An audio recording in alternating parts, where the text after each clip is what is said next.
Baiklah, Assalamualaikum warahmatullahi wabarakatuh. Perkenalkan, nama saya Muhammad Rizky Ardiansyah dengan NIM 20046070 dari program pendidikan sejarah. Selanjutnya saya akan menjawab soalan-soalan ujian akhir semester. Baiklah, saya akan menjawab soalan yang pertama, yaitu pertanyaannya adalah, menurut analisis saudara, apa permasalahan utama pendidikan kita di Indonesia pada saat ini, dan beri alasan kenapa hal tersebut menjadi masalah utama menurut saudara. Menurut saya, masalah utama penghambat pendidikan di Indonesia adalah minimnya bahan belajar mengajar. Mengapa hal tersebut menjadi permasalahan utama bagi saya? Karena demi meningkatkan kualitas belajar, murid sudah sepatutnya memperoleh buku pembelajaran atau lembaran latihan soal.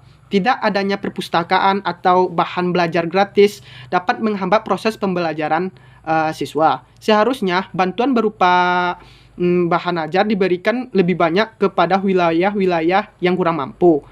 Pasti hal tersebut akan sangat berguna bagi siswa di sana.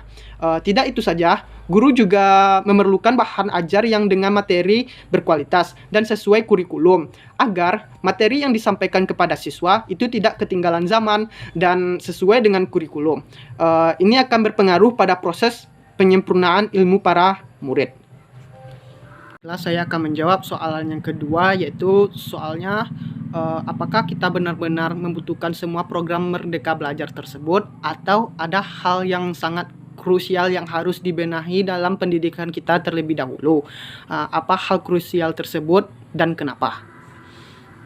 Menurut saya, semua program yang ada dalam program Merdeka Belajar memang sangat diperlukan dalam pendidikan Indonesia. Tetapi sebelum itu, terlebih dahulu kita harus memperbaiki keadaan pendidikan di Indonesia yang sedikit terbengkalai, seperti perbaikan pada sarana pendidikan. Jika dibandingkan harus mengeluarkan APBN yang cukup besar untuk menerapkan program Merdeka Belajar. Perbaikan saja dulu sarana pendidikan di Indonesia agar semua masyarakat Indonesia memiliki pendidikan yang memadai. Selanjutnya saya akan menjawab soalan yang ketiga, yaitu pertanyaannya adalah, ambillah salah satu contoh materi pembelajaran sejarah Indonesia, kemudian saudara analisis pembelajaran karakter yang terdapat dalam materi tersebut. Berikan alasannya. Nilai karakter dalam materi sejarah kebangkitan nasional Indonesia. Merujuk kepada materi sejarah kebangkitan nasional Indonesia dan dikaitkan dengan 18 nilai karakter, maka nilai-nilai karakter yang terkandung pada materi tersebut adalah yaitu semangat kebangsaan, cinta tanah air, kerja keras, mandiri, komunikatif, religius, dan tanggung jawab. Berikut saya jelaskan satu persatu dari nilai-nilai karakter tersebut. Nilai yang pertama yaitu semangat kebangsaan. Nilai semangat kebangsaan dalam peristiwa di masa kebangkitan nasional Indonesia ditandai dengan mulai munculnya kesadaran bahwa kepentingan tertinggi ditunjukkan kepada negara, bukan terhadap diri sendiri ataupun kepada suatu kelompok tertentu. Nilai semangat kebangsaan ini misalnya terkandung dalam peristiwa Kongres Pemuda kedua, yang kemudian lebih dikenal dengan Sumpah Pemuda. Berdirinya organisasi yang menggunakan nama Indonesia, misalnya Perhimpunan Indonesia atau PI, Partai Nasional Indonesia atau PNI. Penggunaan nama Indonesia saat itu dinilai sebagai munculnya rasa kebangsaan yang dimiliki oleh masyarakat, terkhususnya kepada para cendekiawan yang telah menempuh pendidikan untuk memperjuangkan Indonesia merdeka. Kedua yaitu cinta tanah air. Peristiwa Kongres Pemuda II atau yang lebih kita kenal yaitu Sumpah Pemuda tidak terlepas dari adanya sikap cinta tanah air. Kongres tersebut dihadiri oleh organisasi kedaerahan untuk menyatakan tujuan agar bersatu. Tanpa adanya cinta tanah air tidak akan pernah terjadi atau terlaksanakan Sumpah Pemuda. Implementasi dari cinta tanah air ditunjukkan bahwa bertumpah darah yang satu, tanah air Indonesia, mengaku berbangsa yang satu dan berbangsa Indonesia, dan menjunjung bahasa persatuan yaitu bahasa Indonesia. Itu nilai kerja keras. Usaha yang dilakukan oleh para pendiri organisasi Budi Utomo maupun Serikat Dagang Islam dilandasi dengan melihat kondisi masyarakat Indonesia yang memprihatinkan. Masyarakat Indonesia hidup dalam kemiskinan akibat penjajahan bangsa asing. Untuk memperbaiki keadaan sosial budaya, maka terbentuklah organisasi Budi Utomo. Berdirinya Serikat Dagang Islam di Indonesia dilatar belakangi dengan kalahnya pedagang batik pribumi dalam bersaing dengan pedagang Cina. Untuk menghadapi persaingan dalam perdagangan, maka dibentuklah wadah perkumpulan perdagangan batik pribumi. Keempat, yaitu nilai mandiri. Sikap mandiri diperlihatkan kepada partai-partai politik pada masa pergerakan Indonesia yang tidak ingin kerjasama dengan penjajahan Belanda, seperti insiden Partij, Perhimpunan Indonesia, dan Partai Nasional Indonesia.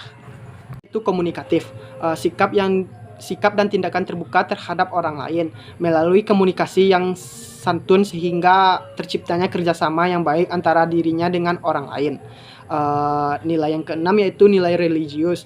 Masa Kebangkitan Nasional Indonesia berdiri juga organisasi-organisasi yang bersifat keagamaan seperti Dagang Islam yang kemudian berubah nama menjadi Syarikat Islam.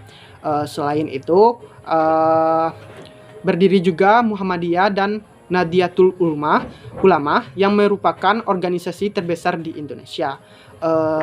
Nilai yang ketujuh yaitu tanggung jawab. Melihat keadaan bangsa Indonesia yang sedang mengalami penjajahan, maka mengalami kemunduran dari berbagai aspek kehidupan.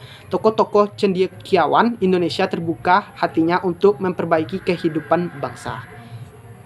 Jawab soalan yang keempat, yaitu pertanyaannya adalah ceritakan pengalaman pribadi saudara selama sekolah menengah tentang pembelajaran sejarah, dan analisis menurut saudara apa hal mendasar yang seharusnya dibenahi dalam pembelajaran sejarah. Berdasarkan pengalaman saya, pembelajaran sejarah di sekolah sudah terlaksanakan dengan cukup baik. Hanya saja sekarang pembelajaran sejarah jauh dari harapan untuk memungkinkan anak melihat relevansinya dengan kehidupan masa kini dan masa depan. Pembelajaran sejarah cenderung hanya memanfaatkan fakta sejarah sebagai materi utama. Tidak aneh bila pendidikan sejarah terasa kering, tidak menarik, dan tidak memberi kesempatan kepada anak didik untuk belajar menggali makna dari sebuah peristiwa sejarah. Mungkin hanya itu. 5. Bila suatu saat nanti saudara menjadi guru sejarah, seperti apa pembelajaran sejarah yang ingin saudara lakukan terhadap siswa-siswa saudara? Kenapa demikian? Suatu saat nanti saya menjadi seorang guru sejarah, maka saya akan melakukan kegiatan pembelajaran yang menyenangkan untuk siswa-siswa saya. Saya melakukan hal itu untuk mengubah pandangan generasi muda bahwa pembelajaran sejarah merupakan pembelajaran yang tidak membosankan. Karena sebenarnya pembelajaran sejarah merupakan pembelajaran yang diperlukan oleh para generasi muda untuk memimpin bangsa ini.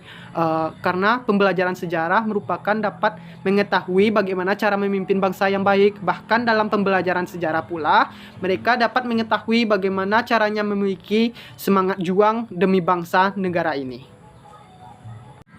Baiklah, itulah jawaban dari saya. Jika ada kekurangan, tolong dimaafkan. Saya akhiri dengan Assalamualaikum warahmatullahi wabarakatuh.